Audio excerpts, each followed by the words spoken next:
అనుష గారు, yeah sir, నేను ఇందాక జగన్మోహన్ రెడ్డి గారి ప్రెస్ మీట్ చూశారు. మళ్ళీ ఒకసారి మనం తిరుపతి లడ్డు ప్రసాదంలో కల్తీ వ్యవహారాన్ని ఆయన ఇందాక మెన్షన్ చేశారు, ప్రస్తావించారు. కాబట్టి మళ్ళీ అసలు జరగని విషయాన్ని జరిగినట్టుగా చూపిస్తున్నారు చంద్రబాబు నాయుడు అని అంటున్నారు. పదే పదే అబద్ధాలు చెప్తున్నారు అని అంటున్నారు.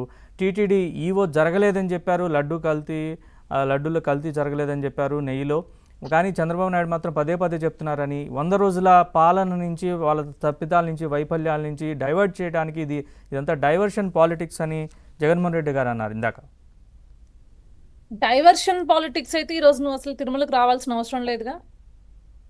If it is a diversion politics, అసలు ఇతను ఈ రోజున నీ సచ్చిలతను నిరూపించుకోవడానికి నేను తిరుమల వస్తాను అని చెప్పేసి నువ్వు ఆ స్టేట్మెంట్ ఇవ్వాల్సిన అవసరం లేదు. You have to face this consequences. నీకు ఏదైతే చట్టపరంగా ఎక్కడైతే వీళ్ళ దగ్గర ప్రూఫ్స్ ఉన్నాయో, ఆరోపణ చేయాలంటే మేము ప్రతిపక్షంలో ఉన్నప్పుడు ఆరోపణ చేసి ఉండేవాళ్ళం అండి. ఎప్పుడైతే లడ్డీ క్వాలిటీ తగ్గిందో, ఎప్పుడైతే లడ్డు తేడా అనిపించిందో, ఎప్పుడైతే తిరుమలలో జరగకూడని ఈవెన్తో గంజాయి స్మగ్లింగ్ దగ్గర నుంచి అన్ని జరుగుతున్నప్పుడే మేము కూడా ఆరోపణలే కదా అని చేసేవాళ్ళం. బట్ ఈరోజు గవర్నమెంట్లోకి వచ్చాక ఆధారాలతో మేము ఆరోపణ చేస్తున్నాము, ఆధారాలతో మేము మాట్లాడుతున్నాము. నువ్వు ఈరోజు నేను నా సచ్చిలతను నిరూపించుకోవడానికి నేను తిరుమల వస్తా అని ఇలాంటి ఫాల్స్ స్టేట్మెంట్స్ ఇవ్వాల్సిన అవసరం లేదు. నువ్వు నిజంగా నీ సచ్చిలతను నిరూపించుకోవాలంటే what you have to do, నువ్వు చేయాల్సింది ఏంటి అంటే ఫేస్ చేయండి, చట్టాన్ని ఎదుర్కోండి. ఇక్కడ క్లియర్గా చెప్తున్నాం కదా, చట్ట పరిధిలోనే మీ పైన సెక్షన్లు ఏదైతే ఆ రోజు టెస్ట్ చేయించిన ల్యాబ్ రిపోర్ట్స్ దగ్గర నుంచి అన్ని ప్రొడ్యూస్ చేసే కదా ఎంక్వైరీ నడుస్తుంది. సో మీ సచ్చిలతను నిరూపించుకోవాలి. అలానే ఇందాక పుల్లారావు గారు అన్నట్లు, వై నాట్, ఎందుకు ఇది గవర్నమెంట్ చేతిలోనే ఉండాలి, వీటిని స్వచ్ఛంద వ్యవస్థలాగా ఎందుకు తీర్చకూడదు, తీర్చిదిద్దుకుంటారు, వాళ్ళు నిర్వహించవచ్చు కదా అని అంటున్నారు. ఫ్రాడ్లెన్స్ అనేది ఎక్కడైనా జరుగుద్ది. మేము ఈ రోజు ఈ గవర్నమెంట్ వస్తే ఫ్రాడ్లెన్స్ జరగదా, ఇంకొకటి వస్తే ఫ్రాడ్లెన్స్ జరుగుతుందా అనేది పక్కన పెట్టండి. There is no debate about it. Yes, but ఇక్కడ జరగాల్సింది ఏంటి అంటే ఇంకా చట్టాలని స్ట్రిక్ట్ గా చేసే చట్టాలు రావాలి అంటున్నాం, ఇంకా స్ట్రిక్ట్ గా అమలు పరిచేంత వ్యవస్థ రావాలి అంటున్నాం. ఇక్కడ అలాంటి వ్యవస్థ వస్తేనే, because endowment it's not an easy sir. మీకు ఈజీగా సార్ ఇందాక అన్నట్లు గవర్నర్ వచ్చేసి చైర్పర్సన్ కింద ఉంటారు, సీఎం వచ్చేసి మెంబర్ కింద ఉంటారంటే వి డోంట్ నో కదా. లాస్ట్ టైం సీఎం చేతిలో ఉండగానే కదా అంత ఫ్రాడ్లెన్స్ జరిగింది. రేపొద్దున జరగదు అని దానిపైన మనకు అసలు నమ్మకం ఏంటి? First of all there is no question about it. దాన్ని మనం ప్రెడిక్ట్ కూడా చేయలేం. కానీ ఈ వ్యవస్థని పటిష్టం చేయాలి అంటున్నాము. అదే విధంగా ఏదైతే ఇందాక సార్ అన్నట్లు it's not an easy sir. Endowment భూముల దగ్గర నుంచి కావచ్చు, లేకపోతే గుళ్ళకు సంబంధించి ఇట్లాంటి ఏదైతే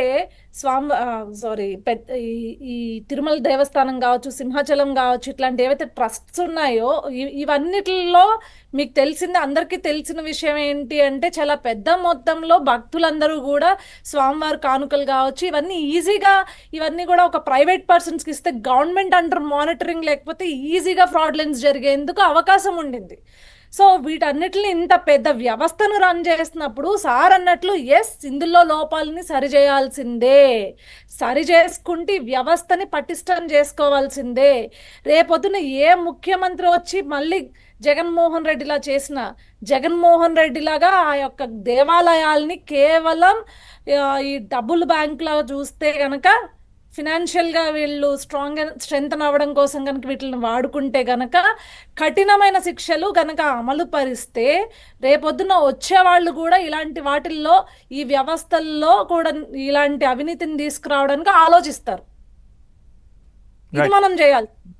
జస్ట్ బికాస్ ఆఫ్ ఎక్కడ జరిగింది కాబట్టి వేరే వ్యక్తులకి ఇచ్చేయండి అంటే ఎవరిపైన ట్రస్ట్ పెట్టగలం? అంతా ఎవరిపైన అంటే ఏ వ్యక్తులపైన, even though it is a Hindu ట్రస్ట్లు ఉన్నా కూడా వాళ్ళపైన కూడా ఏ రకంగా మనం పెట్టగలం? ఎలాంటి భరోసా ఉంటుంది దానికంటూ ఒక ప్రయారిటీస్ ఏంటి?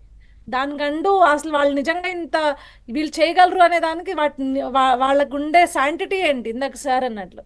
సో నో, కాబట్టి గవర్నమెంట్ అండర్లోనే ఇలాంటి ఏవైతే తిరుమల దేవస్థానం కావచ్చు, ఇలాంటి దేవస్థానాలు ఎన్నైతే ఉన్నాయో వాటన్నిటి యొక్క చట్టాలని ఇంకా వీటి నుంచి ఏదైనా మిస్మానిపులేట్ చేస్తే కనుక డబ్బులు కావచ్చు, లేకపోతే ఇట్లా ఇందాక లడ్డూ వ్యవస్థని ఉపయోగించుకుని ఇచ్చేయచ్చు, లేకపోతే టికెట్లు అమ్ముకునే విషయంలో కావచ్చు, ఇలాంటివి ఏదైనా జరిగినప్పుడు తీవ్రమైన కఠినమైన శిక్షలు గనుక అమలు పరిచేలాంటి చట్టాలు వస్తే అప్పుడు రేపొద్దున అనేది దేవస్థానాలు అనేవన్నీ కూడా చాలా ఒక ఏమంటారు అంటే ఇలాంటి అవినీతికి దూరంగా ఉంటాయి. రైట్. భక్తితో మాత్రమే ఇవన్నీ కూడా ముందుకు నడుస్తూ ఉంటాయి.